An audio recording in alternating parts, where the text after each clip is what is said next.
Hola, mi nombre es Isis Covarrubias. Voy a hacer un video para la clase de psicología en el octavo trimestre de la Universidad Humanitas. Estoy estudiando la licenciatura en psicología y pues esta es mi tarea de trabajo final.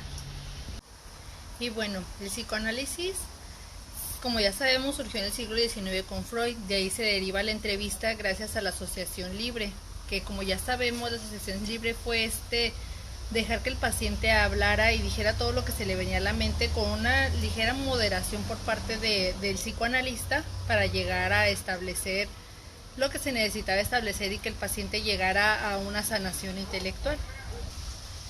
Gracias a esta asociación libre, luego se fueron implementando estrategias para que la asociación libre funcionara cada vez mejor, hasta que llegó a ser la entrevista que ya es utilizada en varios ámbitos, no solo en la psicología y en el psicoanálisis, sino también en áreas laborales y educativas. La entrevista básicamente es una situación formal entre un experto y un entrevistado. Esta interacción no solo es de escuchar y hablar, sino que también involucra todos los sentidos, desde la vista, las sensaciones, el olfato, todo, ¿no? Porque en esta interacción lo que se busca es obtener información que no solo obtenemos escuchando y tratando de guiar la situación, sino que también al observar a la persona, su comportamiento, desde cómo viene vestido, si se pone nervioso, a todos sus movimientos físicos, gestuales, al nerviosismo, sudoración, incomodidad, hasta su forma de vestir y la primera impresión que se tiene del paciente, así también como la primera impresión que puede tener el paciente de nosotros como terapeutas, es muy importante, dado que no solo importa el hecho de cómo te ves, sino también el hecho de cómo reaccionas ante ciertas situaciones que te esté comentando el entrevistado, el hecho de si el paciente va a poder confiar o no en ti. Esto se le llama el establecimiento del rapport. Para crear un buen rapport necesitamos ser personas que sean francas, que sean honestas.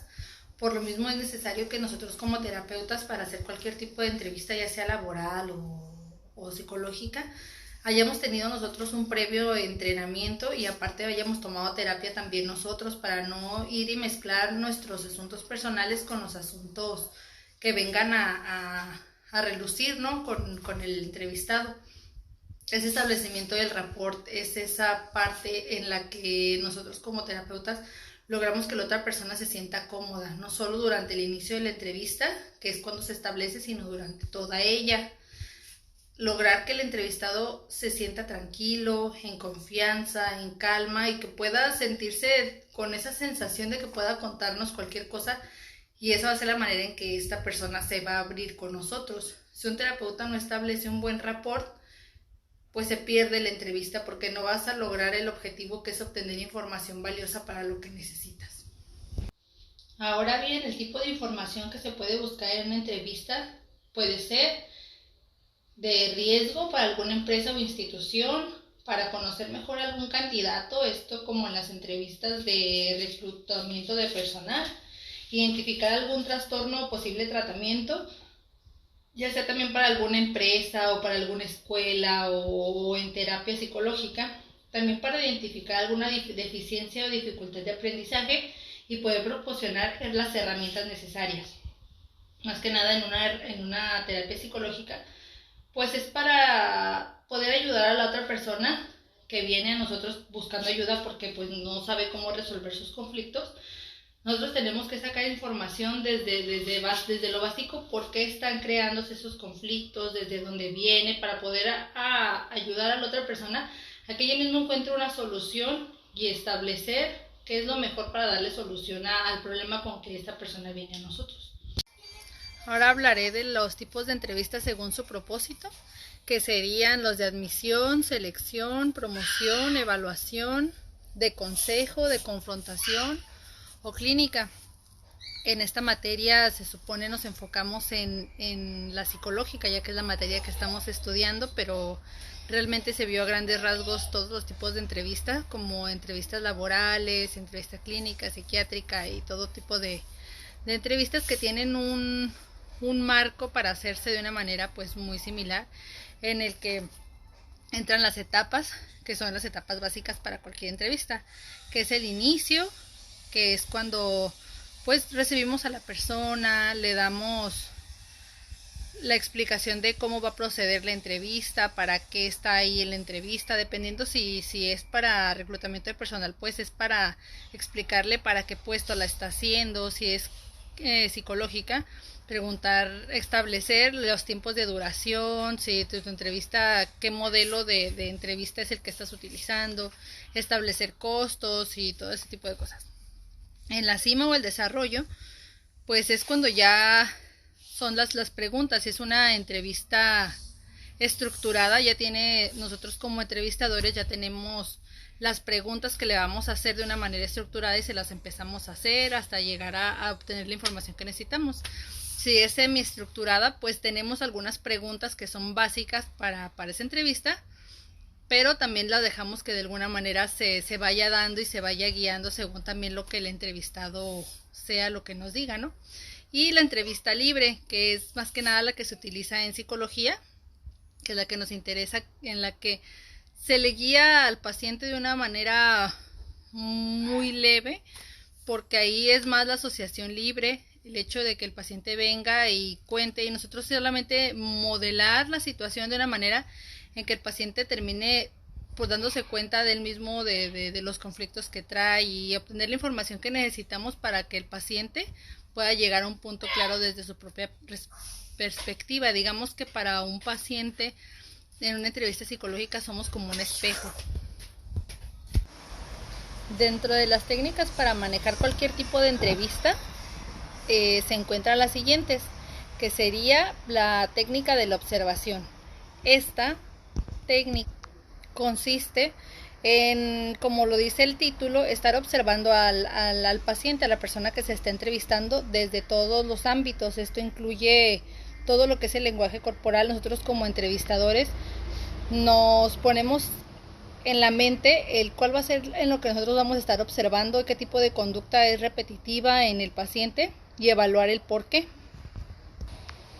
En la técnica del eco, el entrevistador dirige la conversación hacia sus objetivos, no hace preguntas cerradas y hace que el narrador cuente más detalles de lo narrado sin que note la presión directa del entrevistador. Un ejemplo sería que el entrevistador dice, no, pues en mi tiempo libre vamos a jugar boliche. Y le diría, vamos, o sea, como haciendo referencia a repetirle la última frase que él haya dicho, para que se centre, regrese a sí mismo y diga, ok, vamos, ¿de quién estoy hablando? Y que él mismo se dé cuenta de por qué lo dice en plural en este caso, ¿no? De quién está hablando, qué persona es la que invita. Esa técnica del eco se utiliza mucho también si la persona, no sé, de repente está divagando, poder traerlo de vuelta a la entrevista. La técnica de presión emocional nos sirve para medir el grado de control emocional que el entrevistado tiene de sí mismo. Consiste en hacerle sentir al entrevistado que no creemos en lo que está diciendo, provocándole para que pierda los estribos. Un ejemplo de esto sería decir, lo siento mucho, pero no creo que todo esté tan bien como usted dice.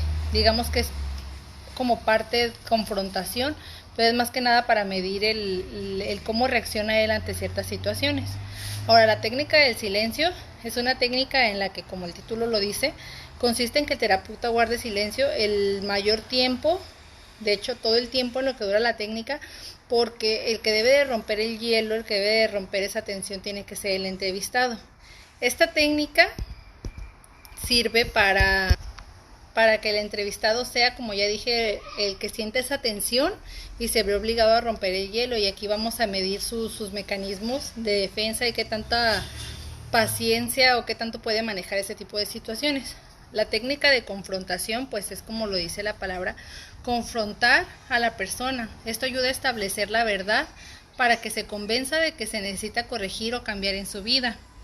Pueden ser diferentes formas de confrontar a la persona, pueden ser de maneras pasivas, agresivas, pasivo-agresivas, o de una manera asertiva, que yo creo que la asertiva sería la más adecuada, la más prudente en la mayoría de los casos, pero pues cada caso es diferente.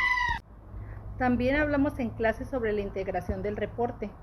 En esta integración del reporte lo que se hace básicamente es anotar toda la información prudente y pertinente que se necesita para llevar a cabo un diagnóstico del caso. En una entrevista laboral pues vamos a tener que anotar todos los puntos favorables y no favorables de nuestro candidato para posicionarlo en algún tipo de puesto. En una entrevista clínica es más como para hacer un tipo de diagnóstico de personalidad y poder nosotros hacer un diagnóstico para poder ayudar nosotros a esclarecer todos los conflictos que traiga nuestro paciente. Entonces en el reporte tenemos que incluir desde un principio cosas como lo básico que es el nombre, dirección, edad, todo ese tipo de cosas, y también incluir un genograma. El genograma es como un árbol genealógico para no estar haciendo toda la enramada que sería luego muy enredosa, que ya viene con símbolos preestablecidos en el que el hombre es un cuadro y la mujer es un círculo. Aquí les voy a poner una imagen. Esto nos sirve para nosotros tener una línea del tiempo de nuestro paciente y poder ubicar ciertas situaciones que le pasaron en su vida en esa línea del tiempo para poder nosotros establecer qué tanto pudo haberle afectado dependiendo de su edad y el nivel de maduración que tenía. El reporte también sirve para si este reporte nosotros tenemos que pasarlo a alguna otra institución. Por un ejemplo es si estamos haciendo un reporte escolar que nos haya pedido la maestra y nosotros tenemos que mandarlo a un psicólogo, entonces en ese reporte tenemos que poner el grado, el grupo, la situación por la que nos están pidiendo este reporte de este alumno y todo lo más claramente posible. De tal manera clara que la otra persona a la que le enviemos el reporte pueda leerlo sin ningún problema y entender perfectamente lo que nosotros quisimos decir a la hora de redactarlo.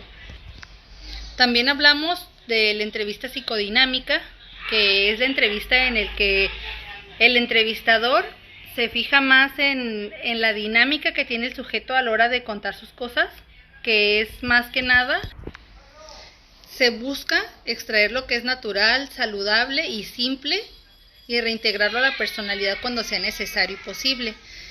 Esto está basado más que nada en la conducta como producto del conflicto intrapsíquico. O sea, no es tanto lo que el paciente venga y nos diga que es el problema, sino la conducta que está llevando a que surja ese problema y la conducta que pueda ser favorable que ese problema tenga una resolución. Esa sería nuestra tarea en la entrevista psicodinámica, buscar ese tipo de conductas y darles algún tipo de solución. Con la entrevista adecuada a nuestro paciente, porque todo esto tiene que ser muy, muy personal, y con el reporte adecuado para nosotros llevar un itinerario y una guía de cómo nuestro paciente va evolucionando y si les está sirviendo el trabajo que están haciendo con nosotros.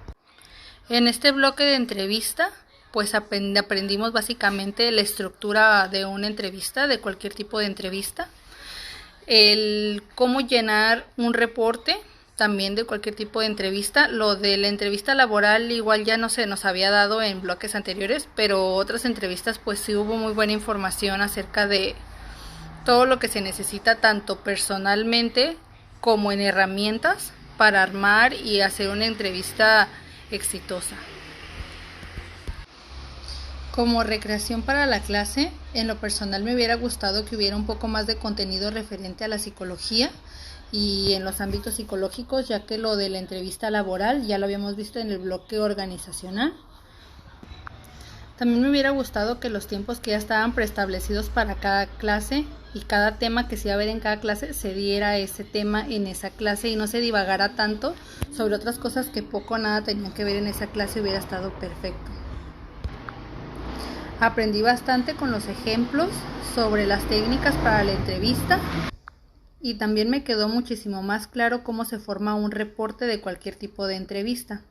Entonces, pues muchas gracias por esta materia, por esta clase y pues sí, aprendí bastante y solamente esos puntos son los que yo modificaría tanto en clases presenciales como ahora que estamos online. Hasta luego.